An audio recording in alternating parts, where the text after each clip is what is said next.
بسم اللہ الرحمن الرحیم۔ کل بھی کچھ ذکر کے بارے میں اور رمضان المبارک کے موٹے کچھ عمل بتائے تھے۔ رمضان المبارک میں بلکہ پورے زندگی میں جو ایک اہم عبادت ہے فرائض کے بعد، وہ ہے نوافل۔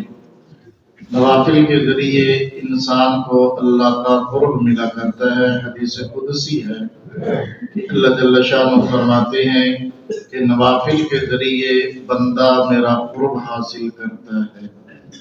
اس لیے ایک تو ہے فرضوں کے علاوہ سنت مؤکدہ، 12 رکعات سنت مؤکدہ ہیں، 2 ظہر سے پہلے کی، 2 فجر سے پہلے کی، 4 ظہر سے پہلے، 2 ظہر کے بعد، 2 مغرب کے بعد، 2 عشاء کے بعد۔ یہ 12 سنت مؤکدہ کو پابندی کے ساتھ پڑھنے والا نبی پاک صلی اللہ علیہ وسلم نے فرمایا، ترمذی کی حدیث ہے کہ اللہ تعالیٰ اس کے لیے جنت میں ایک محل بنا دیتا ہے۔ تو اس لیے جہاں آج دین سے ہمیں دوری کی بہت بری عادت پڑ گئی ہے، وہاں پر ہر کام میں ہم نے شارٹ کٹ رستے تلاش کر لیے ہیں، اور عبادات کے اندر بھی پہلے لوگ شوق اور ذوق سے عبادات زیادہ سے زیادہ کیا کرتے ہیں۔ اب ہم لوگ بہانے سے زیادہ عبادات سے جان چھڑانا چاہتے ہیں، تو شارٹ کٹ کر رہے ہیں عبادات کو بھی۔ نتیجہ یہ نکل رہا ہے کہ لوگ سنت مؤکدہ کو چھوڑ رہے ہیں، جس کا نتیجہ فرائض کو چھوڑنے کی شکل میں نکل رہا ہے۔ اس لیے سنت مؤکدہ کی پابندی کرنے سے بھی نبی پاک صلی اللہ علیہ وسلم کا قرب بھی ملتا ہے اور اللہ کی طرف سے محبت بھی نصیب ہوتی ہے۔ تو بہرحال 12 رکعات یہ سنت مؤکدہ ہیں، اس پر بھی پابندی کی ضرورت ہے۔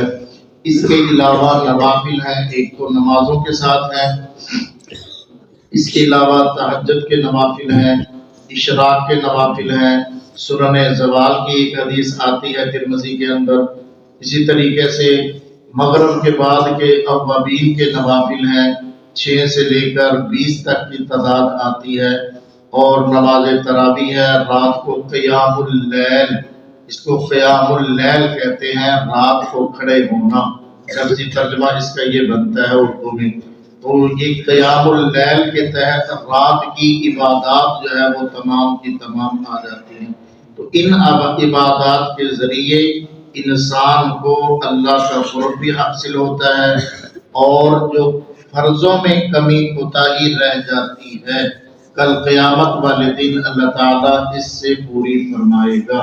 تو اس لیے کیونکہ رمضان المبارک کا مہینہ سیزن کا مہینہ ہے، کمائی کا مہینہ ہے، تو زیادہ سے زیادہ نوافل کا بھی اہتمام کریں۔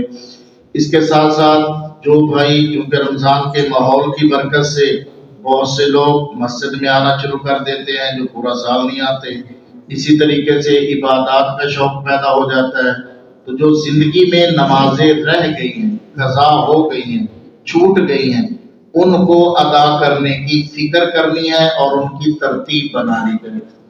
تو ان کے ادا کرنے کی جب آپ فکر کریں گے اور نیت کر لیں گے کہ ہمارے ذمے جو نمازیں رہ گئی ہیں ہم نے وہ ادا کرنی ہے، اور اس کی ایک ترتیب بنا لیں اور شروع کر دیں، تو انشاءاللہ اللہ تعالیٰ کی توفیق سے کبھی نہ کبھی یہ نمازیں زندگی میں پوری ہو جائیں گی۔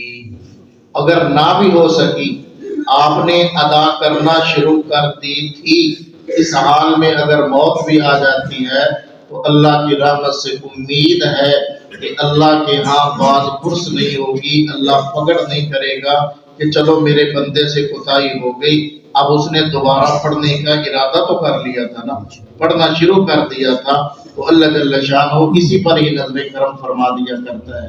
تو اس لیے بھائی ترتیب بنا لی جائے کہ میری زندگی میں جو میری نمازیں رہ گئی ہیں میں نے ان کو ادا کرنا ہے۔